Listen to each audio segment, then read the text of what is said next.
Boa noite, Frei Chico. É um prazer tê-lo aqui nessa que será, né, uma agradável conversa. Como vai? Tudo bem, Almeida. Estou à sua disposição. Estou aqui em casa. Logicamente que eu não estou muito fechado, porque eu saí um pouco, eu não paro mais. Eu tomei a segunda dose, né? A minha idade já chegou a 78 anos, é difícil, cara, mas já estou lá. Então, estamos aí à sua disposição, Almeida. Se eu puder te ajudar em alguma coisa, é um Frei prazer Chico, falar contar com um você. pouco, né? Vários irmãos, né? Irmãos homens, meninas, mas você, por razão, né, de ser lá todo mundo, criança, saiu do Nordeste, foi para São Paulo, né? Você é o mais próximo em idade do Lula, né? Então vocês conviveram muito, não é isso? Em função dessa proximidade de idade. Almeida, a gente foi criado num lugar, é duro explicar, né? Outro dia o pessoal não tem noção do que é morar na roça. E na roça, naqueles anos, nos anos 50, no nosso caso, a gente não tinha, era assim, era a casa não era casa, era explicar, uma casa, quarto, sala, cozinha, não, tinha um quarto, tinha uma sala grande e tinha uma cozinha, tinha um fogo de lenha. É difícil explicar hoje, porque eu tenho netos, eu tenho 3 netos. E outro dia um estava perguntando, mas como é que era a noite? A noite era a lamparina, uma só, nós tínhamos só a lamparina, parece que era tocada a querosene, né? E era muito difícil na vida, assim. Para nós, naquele tempo, era ótimo, maravilhoso, né? Mas foi uma vida, assim, muito. Assim, eu tenho lembranças gostosas. Morar na roça é uma coisa do outro mundo, cara. Você não tem medo de nada. Tudo. Você é uma criança, que nem a gente era criança, a gente saía, ia lá longe para diabo. Uma coisa que tem que explicar é que o nosso lugar que nós moramos, nascemos lá, não é assim um lugar de matas ferrinhas, não. Tinha a chamada Juremas, algumas trechos de Juremas, mas não tinha montanha, nada, não. É uma planície. É um lugar muito bonito, por sinal, muito bonito. E a nossa vida lá foi assim, meu pai veio embora para cá, para São Paulo, tentar a vida, em 1945.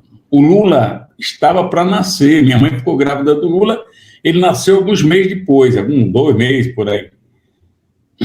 Aí meu pai foi embora e ele trouxe uma outra mulher, uma pessoa lá que ele chamava de moça, né, mocinha, que era meio parente da minha mãe, prima segunda e tal, mas ninguém sabia disso, ficou descobrindo depois. E chegando em São Paulo, foi direto para Santos trabalhar, era portuário lá, voltou em 1950, e aí minha mãe aceitou ele em casa, ele ficou, deixou a família numa casa, na casa da mãe dela, já com 3 filhos já, e foi lá para casa, e mãe aceitou lá em casa, e minha mãe veio ter a Ruth, a minha irmã caçula.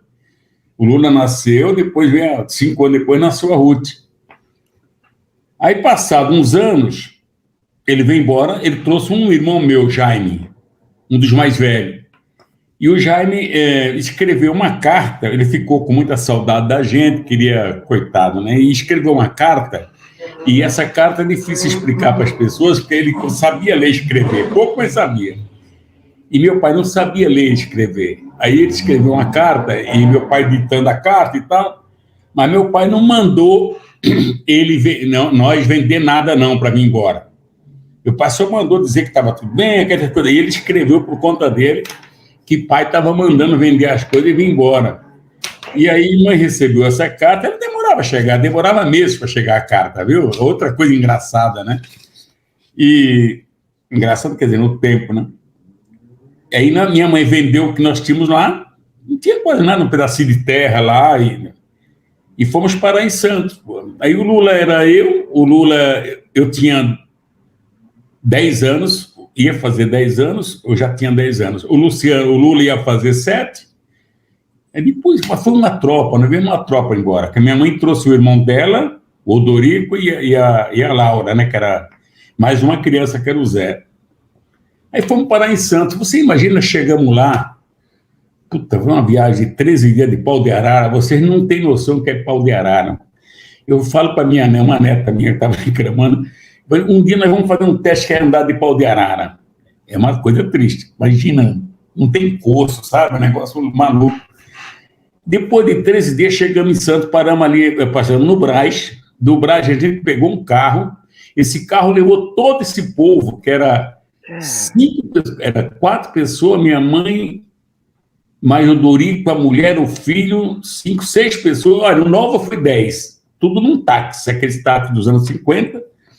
E fomos parar lá no mercado em Santos.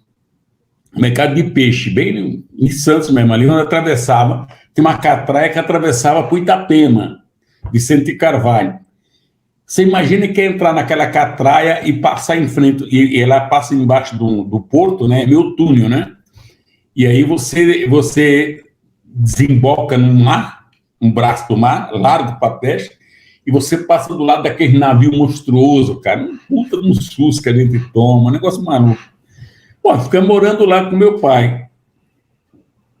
Passado um tempo, meu pai era muito... Ele arrumou uma casa. Quando chegamos lá, ele se assustou. Foi uma loucura lá. Ele arrumou um amigo dele. O amigo dele arrumou uma casa lá, colocou nós lá dentro. Ele tirou a família dele que morava na casa e levou para um outro lugar, um pouco mais longe. E nós ficamos naquela casa. Só ele ficou com as 2 famílias, né?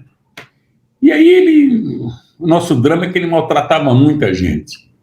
E meu pai era muito ignorante. Era uma pessoa assim, para você, se você conhecesse ele, era maravilhoso. Cara simpático e tal, mas para a família ele era ruim. Ele batia por brincadeira e tal. Ficamos morando com ele um tempo até que nos separamos. Um dia ele ameaçou bater na minha mãe, tentou bater no Lula, coisa parecida. Minha mãe, ele chegou um dia à noite, nós não estávamos mais em casa, arrumamos um barraco lá perto e mudamos para lá. Essa é uma parte da minha vida. Agora, eu posso contar muitas outras coisas que aconteceu com a gente ali em Santos, no Itapema. Antigamente era em Itapema. Você tem uma ideia, hoje o pessoal conhece, eu não sei se você conhece aqui. Você está no Guarujá, Vicente Carvalho para ir para o Guarujá, não tinha estrada. Era a estrada tinha uma viela e tinha estrada, era o trem que tocava para lá. Tinha um trem da estação da Barca de Vicente Carvalho até o Guarujá. Onde tem até hoje lá exposto lá uma máquina daquele tempo. E ali nós ficamos morando, separamos dele, depois ficamos morando mais um ano e pouco lá, até mudamos para a Vila Carioca. Tem uns parentes nossos na Vila Carioca, aqui no Ipiranga, em São Paulo. Aí minha mãe, primeiro foi 2 irmãos para cá, arrumaram emprego, os 2 mais velhos, o Jaime e o Zé. Depois minha mãe veio também, nós viemos, e aí os parentes se ajudam, né? Mas lá em Vicente Carvalho, a gente morava...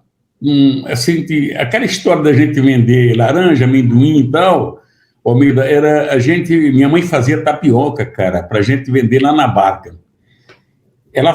A gente tinha que ajudar, não tinha outro jeito, né, cara? Não dava para sobreviver. Isso já fora do meu pai. O meu pai nós não fazíamos nada.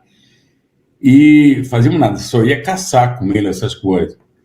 E depois a gente ia vender laranja, é uma história que até hoje é um pouco mal contada. A gente tinha uns pés de laranja no meio de uma... Ali tem um lugar abandonado, a gente ia lá, tirava laranja, pegava um carrinho de pedreiro, enchia de laranja e ia tentar vender na rua. E o Lula ia comigo. Uma dessas vezes que ele não gostava de gritar, olha, laranja, também ele tinha o quê? 8 anos, cara, 8, 9 anos. Eu era um pouco mais velho. E depois eu vendia amendoim também na Barca. Botava um negócio aqui na frente, com amendoim, minha mãe torrava e tal. Aí eu vendia amendoim. Tem tanta coisa que a gente fez, cara.